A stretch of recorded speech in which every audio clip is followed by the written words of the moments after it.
Okay, and welcome to France, Revolution and Third Republic, Part Deux. For our conclusion, we're basically going to kind of do a quick evaluation of the Third Republic. So this is after the Commune, this is after the Dreyfus Affair, this is just kind of looking back on it. And so basically we can look at it as it took 2 steps forward and 1 step back. Historians say that the Third Republic domesticated republicanism, quote unquote, domesticated it. It made it work. It tamed it. It showed that republicanism was something that was viable in Europe. Now remember, republicanism had long been a dirty word. It was associated with the radical phase of the French Revolution, the first one, with blood in the streets, with terror. Even in America, the Republic, remember we looked at the U.S. Civil War and how it was mocked that the Republic was falling apart because it couldn't possibly work. Well, this French Third Republic showed that it was compatible, showed that republics in general were compatible with law and order, with parliamentary government, with economic prosperity, and with class tolerance. Republic didn't equal terror anymore. Even if things weren't great, which is what the Dreyfus Affair, I think, shows, it still demonstrated that republicanism wasn't evil. The Republican government generally earned the respect and loyalty of most of the French people.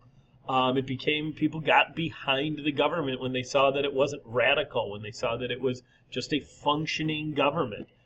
This government actually lasts all the way until 1940, so 1871 to 1940.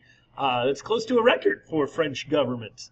It lasts through the horrors of World War I. So even when France was at its depths, this government was able to stay in there and wasn't overthrown, wasn't replaced at all, which I think gives a good idea of how people felt about it.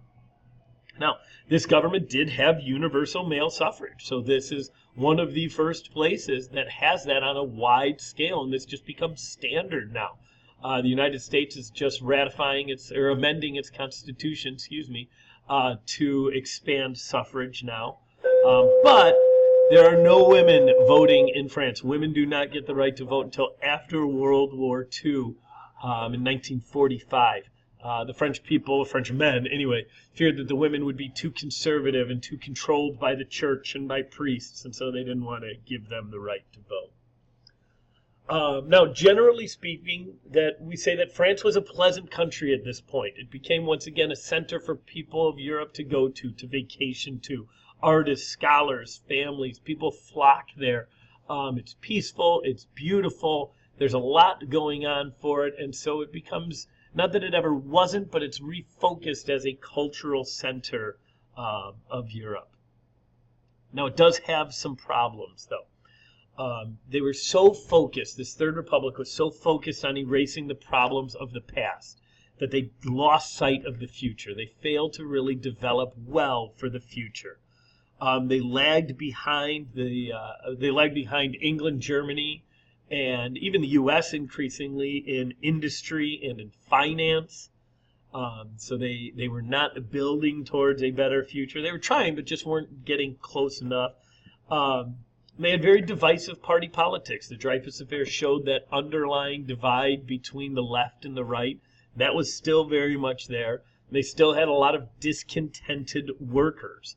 And so there was still a lot of issues, even if they were more below the surface. On the surface, things looked good, but below the surface, there was still a lot going on. Now, I want to take a quick look at a presentation here about the Eiffel Tower. And so what I want you to look at is we're going to come back and answer these questions at the end of it. And I want you to actually jot down the answer to those questions as we go through this underneath at the bottom of the lecture there. So why was the Eiffel Tower such a big deal? What did it say about France and its place in Europe? What did it imply about France's recovery from the Franco-Prussian War and from the Paris Commune? And what can you compare the tower to? So here we see Gustave Eiffel. It was erected for the 1889 World's Fair. That's an important part of the question.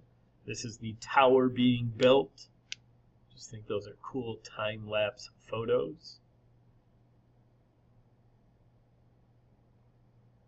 Again, there's the base being dug out and it's starting to be built. They're postcards, actually. It only took 2 years to build this incredible steel structure.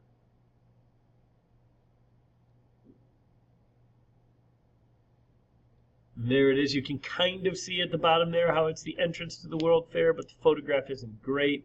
On the next slide, you'll see some advertisements that give you a better idea of how this was set up as part of the World's Fair. Universal Exposition.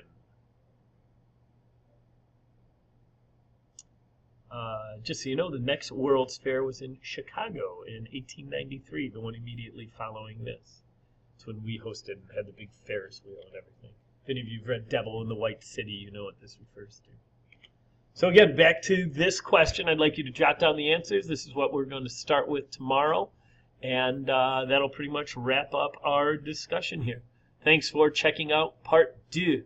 Hasta.